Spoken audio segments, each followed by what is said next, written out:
Naskah tua, tradisi tulis, dan jejak keislaman Buton. Pelestarian naskah peninggalan Kesultanan Buton membutuhkan perhatian serius pemerintah. Naskah tersebut sebagai bukti sejarah peradaban tradisi tulis dan jejak keislaman Buton. Ratusan naskah koleksi masyarakat sudah diinventarisir, namun tak sedikit pula yang masih enggan untuk diintervensi karena menganggap naskah tersebut sakral. Masyarakat Pernaskahan Sultra mencatat, sedikitnya 365 naskah koleksi Mulku Zahari masuk pembukuan katalog, dan 124 naskah koleksi Laude Zainu sudah didigitalisasi, selebihnya masih banyak naskah yang belum diinventarisir. Naskah-naskah tersebut berbahasa Arab, Melayu, Jawa, Bugis, aksara Lontara, juga aksara Wolyo yang tak hanya ditulis di Buton, tetapi juga didapatkan atau didatangkan dari luar. Era abad 18 dan 19. Kala itu jaringan intelektual Islam sudah mulai tumbuh di Buton. Ketua Masyarakat Pernaskahan Sultra, Hasaruddin mengatakan, mulanya tradisi tulis dibuat dalam bentuk aksara Wolyo agar masyarakat Buton mudah membacanya. Sebab kala itu bahasa Wolyo merupakan lingua franca di wilayah Kesultanan Buton. Terkait awal Islamisasi di Buton, oleh Syekh Jalaluddin Al-Kubra pada tahun 1412, kemudian kedatangan Syekh Abdul Wahid tahun 1527, belum ditemukan tradisi tulis.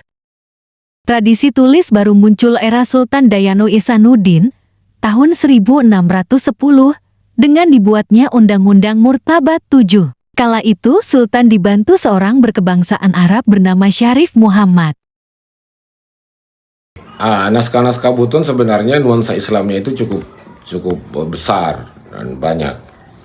Nah, terkait dengan naskah lokal yang disebut Kabanti, itu adalah sebuah naskah-naskah tasawuf atau pembelajaran yang dititipkan oleh para tua-tua kita kepada masyarakat Buton. Bagaimana supaya kita tetap bertakwa kepada Tuhan Yang Maha Kuasa, ataupun kadang-kadang itu adalah bagian dari tasawuf. Nah, beberapa naskah lain itu kaitannya seperti pembelajaran bahasa Arab, bagaimana tata cara sholat, bagaimana tata cara berzikir. Nah, itu ada banyak naskah kita dapatkan di lapangan. Tentu juga tentang persoalan akidah-akidah yang lain. Bahkan itu bagaimana konsep menyembelih kurban gitu. Itu juga kita dapatkan dalam naskah. Bahkan kadang-kadang kita dapatkan itu ada satu naskah bahwa dalam 3 tahun ke depan kita sudah tahu bahwa kita akan meninggal. Nah, kalau itu mungkin kalau orang Buton menyebutnya kambotu namate. Mungkin orang mau meninggal 3 tahun itu sudah tahu, dan itu ada dalam naskah yang bisa kita dapatkan. Kemudian bagaimana pelajaran orang berzikir, bagaimana berzikir yang bagus, gitu. Itu semua bisa dibaca dalam teks itu.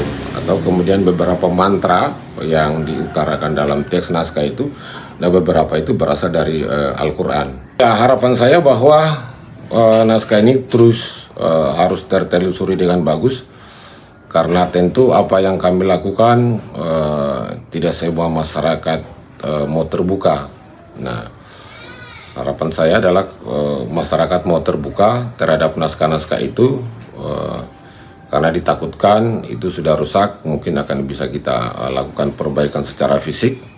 Terlebih bahwa kalau naskahnya sudah rusak, kita tidak bisa lagi membaca isi teks itu.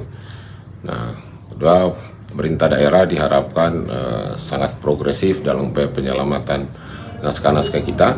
Nah, tentu kapasitas saya sebagai Ketua Manasa Sulawesi Tenggara tidak hanya berbicara pada tataran Kesultanan Buton, mungkin seluruh naskah-naskah yang ada di Sulawesi Tenggara itu juga diselamatkan, sehingga anak cucu kita ke depan masih bisa membaca nilai-nilai kearifan lokal yang ada di kawasan Sulawesi Tenggara.